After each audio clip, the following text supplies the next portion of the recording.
तो आप सुप्रीमो अरविंद केजरीवाल ने कहा कि सत्कारयोग प्रधानमंत्री जी अमीरां ਦੇ ਕਰੋੜਾਂ ਰੁਪਏ ਦੇ ਕਰਜ਼ੇ ਮਾਫ ਕਰਨ ਦੀ ਬਜਾਏ ਦੇਸ਼ ਦੇ ਕਿਸਾਨਾਂ ਅਤੇ ਮੱਧ ਵਰਗ ਦੇ ਕਰਜ਼ੇ ਮਾਫ ਕਰਨੇ ਚਾਹੀਦੇ ਨੇ। ਉਹਨਾਂ ਕਿਹਾ ਕਿ ਮੱਧ ਵਰਗ ਦੇ ਟੈਕਸ ਦਾ ਬੋਝ ਵੀ ਘਟਾਇਆ ਜਾਣਾ ਚਾਹੀਦਾ ਹੈ। ਤਾਂ ਕੇਜਰੀਵਾਲ ਨੇ ਕਿਹਾ ਕਿ ਕੇਂਦਰ ਸਰਕਾਰ ਆਪਣੇ ਅਰਬਪਤੀ ਦੋਸਤਾਂ ਉੱਤੇ ਸਾਰਾ ਸਰਕਾਰੀ ਖਜ਼ਾਨਾ ਬਰਬਾਦ ਕਰ ਰਹੀ ਹੈ। ਤਾਂ ਕੇਂਦਰ ਦੀ ਭਾਜਪਾ ਸਰਕਾਰ ਆਪਣੇ ਅਰਬਪਤੀ ਦੋਸਤਾਂ ਨੂੰ ਕਰਜ਼ੇ ਦੇ ਰਹੀ ਹੈ ਤੇ ਬਾਅਦ ਦੇ ਵਿੱਚ ਉਹਨਾਂ ਨੂੰ ਮਾਫ ਕਰ ਰਹੀ ਹੈ। उन्होंने कहा कि पिछले 5 सालों में केंद्र सरकार ने 400-500 अरबपतियों के 10 लाख करोड़ रुपए के कर्जे माफ किए रहे। तो और उन्होंने की कुछ वड्डियां गल्लां कहियां ने, आओ जानते हैं। मैंने आज प्रधानमंत्री जी को एक बहुत अहम मुद्दे पे चिट्ठी लिखी है। चिट्ठी में मैंने प्रधानमंत्री जी से निवेदन किया है कि भारतीय जनता पार्टी की जो केंद्र सरकार है वो सरकारी खजाने से खुलेआम देश के कुछ चंद अमीर अरबपतियों को उनके ऊपर पैसे लुटा रही है। ऐसे लगता है जैसे सारा सरकारी खजाना जनता पे खर्च करने की बजाय सारा सरकारी खजाना कुछ चंद अरबपति दोस्तों पे लुटाया जा रहा है। इसका तरीका ये है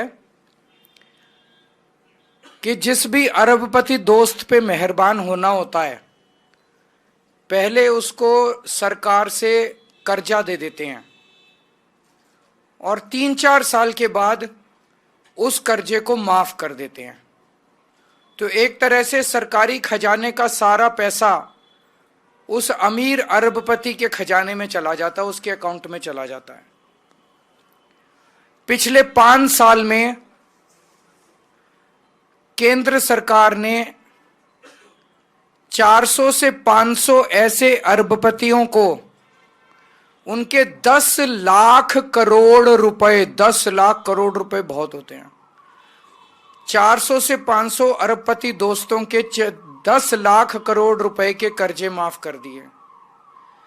एक तरफ जहां देश का गरीब आदमी, मिडिल क्लास का आदमी दिन ब दिन की जिंदगी में महंगाई और बेरोजगारी से जूझ रहा है, दूसरी तरफ एक मिडिल क्लास का आदमी जो साल में 12 लाख रुपए कमाता है उस पे केंद्र सरकार ने इतने टैक्स लगा दिए, वो इनकम टैक्स देता है, जीएसटी देता है, सर्विस टैक्स देता है, प्रॉपर्टी टैक्स देता है, एजुकेशन सेस देता है, कैपिटल गेन्स टैक्स देता है, रोड टैक्स देता है। ये सारे टैक्स अगर एक साथ किए जाएं तो 12 लाख इनकम कमाने वाला आदमी कम से कम 6 लाख रुपए अपनी आधी आमदनी सरकार को टैक्स के रूप में दे देता है और बदले में उसे क्या मिलता है? कुछ नहीं मिलता, कुछ नहीं मिलता। तो जब वो देखता है कि केंद्र सरकार, मैं तो टैक्स पे टैक्स दे रहा हूं, मैं तो 6 लाख रुपए साल के टैक्स दे दिए और मेरा 6 लाख रुपया अरबपतियों के यहां चला गया, मेरे को लूट लिया गया, तो वो बहुत दुखी होता है मिडिल क्लास वाला। इसलिए मैंने प्रधानमंत्री जी से इस पत्र के जरिए 2 निवेदन किए हैं। एक तो चाहे कानून लाया जाए, चाहे ऐलान करे प्रधानमंत्री जी कि अब इस देश के अंदर किसी भी अमीर अरबपति के कर्जे माफ नहीं किए जाएंगे। ये निर्णय लिया जाए, ऐलान किया जाए, कानून बनाए तो कानून बनाया जाए कि किसी भी अरबपति के कर्जे माफ नहीं किए जाएंगे। बहुत बड़ा स्कैंडल चल रहा है, देश को धोखा दिया जा रहा है, देश बहुत नाराज है, बहुत दुखी है पूरा देश कि सारा सरकारी खजाना उठा के अमीरों को दे दिया जा रहा है। उनके एक मिडिल क्लास वाला बेचारा 1 लाख रुपए अगर महीना कमाता है, उसके 60-70 हजार रुपए ईएमआई में चले जाते हैं। होम लोन ले रखा है उसने, व्हीकल लोन ले रखा है, ये लोन ले रखा है, वो लोन ले रखा है, 60-70 हजार रुपए उसका कर्जा माफ नहीं करते। उनका कर्जा माफ कर दो, सबके होम लोन माफ कर दो, सबके व्हीकल लोन माफ कर दो, मिडिल क्लास के किसानों के लोन माफ कर दो। लेकिन ये अरबपतियों के लोन माफ करना, कर्जे माफ करना बंद होना चाहिए। हम मांग करते हैं मिडिल क्लास के सारे ईएमआई माफ कर दो, किसानों के सारे कर्जे माफ कर दो। और मैंने हिसाब लगाया कि अगर अरबपतियों को पैसा देना बंद कर दिया, कर्जे माफ करना बंद कर दिया, तो देश के अंदर इनकम टैक्स की दरें हाफ की जा सकती हैं, इनकम टैक्स का रेट हाफ किया जा सकता है।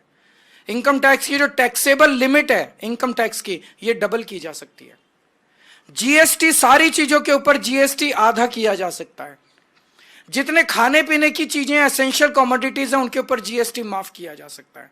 4 चीजें, इनकम टैक्स आधी रेट हो सकती है, टैक्सेबल इनकम की दर डबल हो सकती है, टैक्सेबल इनकम की जो लिमिट है वो डबल हो सकती है, जीएसटी की रेट आधे हो सकते हैं सारी चीजों के ऊपर, और जो एसेंशियल कमोडिटीज है खाने पीने की चीजें उन पे जीएसटी पूरा माफ किया जा सकता है। तो पहली चीज, अमीरों के कर्जे माफ करना बंद करो। माफ करने ही है तो मिडिल क्लास के ईएमआई माफ करो। दूसरी चीज, अगर आप अमीरों के कर्जे माफ करना बंद कर देते हैं तो जितने जीएसटी और इनकम टैक्स है इसकी दरें आधी की जा सकती हैं, टैक्सेबल इनकम की लिमिट डबल की जा सकती है, और एसेंशियल कमोडिटीज के ऊपर से जीएसटी हटाई जा सकती है। ये हमारी मांग है देश के मिडिल क्लास की तरफ से, देश के आम आदमी की तरफ से। प्रधानमंत्री को आज मैंने चिट्ठी लिख के ये मांग की है। पानी के मुद्दे पे आतिशी जी ने आज एक और चिट्ठी लिखी है। कल सीईओ दिल्ली जल बोर्ड ने जो चिट्ठी लिखी थी उसमें उन्होंने ये कंफर्म किया था कि दिल्ली के अंदर जो पानी आ रहा है उसमें अमोनिया नाम का जहर मिक्स होके आ रहा है। उन्होंने खुद ही कंफर्म किया था।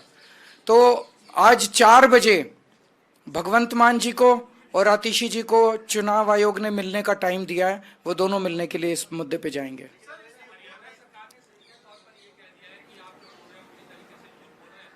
ये तो सीईओ जल बोर्ड ने कल लिख के चिट्ठी में लिखा ही है कि अमोनिया ज्यादा आ रहा है।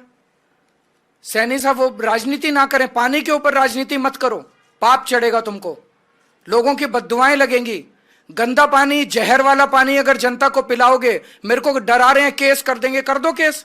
केस करने में कोई कसर छोड़ रखी है तुम लोगों ने? जेल भेज दिया, फांसी पे चढ़ाओगे मेरे को? कर दो केस।